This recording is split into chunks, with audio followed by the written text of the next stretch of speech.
Alright, I'm going to talk about a little something different today. We're going to talk about second generation liberty loving people, or I'd like to call a second generation tax right movement.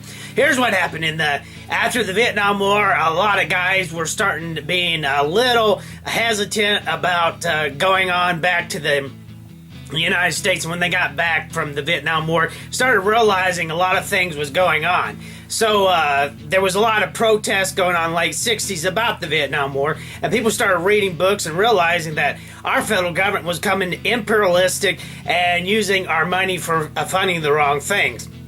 The result of this was the tax rights movement, and from this we get a lot of people doing tax protesting, willful failure foul, and things like this. From that generation, of course, a lot of us read the Gary Allen's None Dare Call It Conspiracy was a good book. Gary Allen's book on Henry Kissinger is also a good book. But after this second generation libertarian loving people come through it, so if you've been through all this, you know what it's like, and especially if you had fathers who was in the movement. You knew people like AJ Lowry.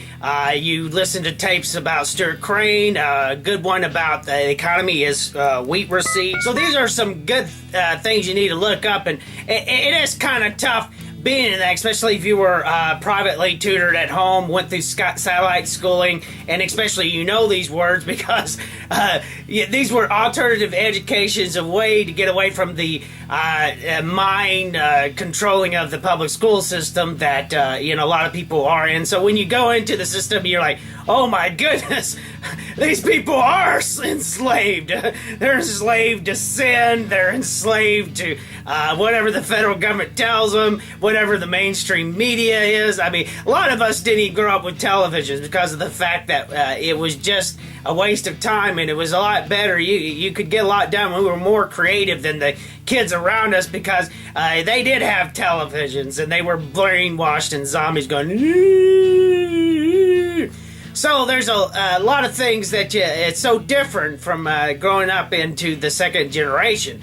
Now we're into a new generation that's going out, and so when you get to see these young little punks out there going, hey, you know about Ron Paul? Let me tell you about Ron Paul, man. I'm going to tell you about Ron Paul. You're like, do you know Ron Paul reigned in 1988? And they're like, huh?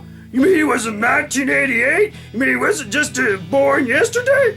Yes, that's right. He was spreading in 1988. But before then, we had AJ Lowry. We had many other candidates before them. Some of us even voted for Anderson in the 1980 election. So some of us has been around a long time, and I know we've just got to be a little bit more patient with these youngins and understand and try to be a mentor. Let's not discourage them. I mean, but we should have alternatives in education. You should have other alternatives in education so kids can have a right to look at moral values or have an alternative in anything. We just need more freedom, and that's what I think about when I think about the liberty movement, which is a lot of people use it. But I like to think of it, where I stand has always been the tax rights movement. I think if you're a taxpayer, you should have equal say in what's going on with your money. We don't get that say. It's a shame that people that are being bought by the federal government are doing the voting. And that's the reason why you get a crappy government. You get this socialistic form of government because people are getting free little gifts. But these free little gifts that they get end up hurting people who work. And people don't understand this. And this is the big issue in the tax rights movement. But being second generation and understanding this, I've seen where our fathers did things that are wrong, and you take even like Peter Schiff, he would be in that mode of the second generation. We understand that maybe there's a better way of trying to do this.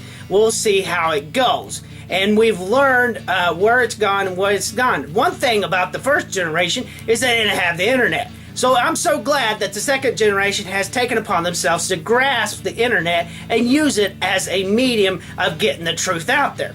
Now this is not much of a video of where I'm for sure and I'm ranting and doing all the things that make Poxy crazy and all that, but I just want to be a little bit more friendly. Now, I really, in my heart, if you're a second generation liberty loving person as yourself, why don't you write a video talking about how it was working with the first generation of people, you know, like if you met AJ Lowry or Stuart Crane or any of those people back in the days when I was a kid. I want to know more about it. Tell me about it. Tell me what it was like back in those days. You know, I can talk about the heroes that I met when I was a kid and how I respected them a lot. Some were musicians, some were lawyers, and some were just great guys. And if people really saw these people in real lives, they would be up there making fun of them all the time, because these people that are making fun of, like Ron Paul, and I don't even want to say any names on YouTube, don't even deserve the ability to hold the toilet paper that Ron Paul has. Ron Paul has worked his butt off.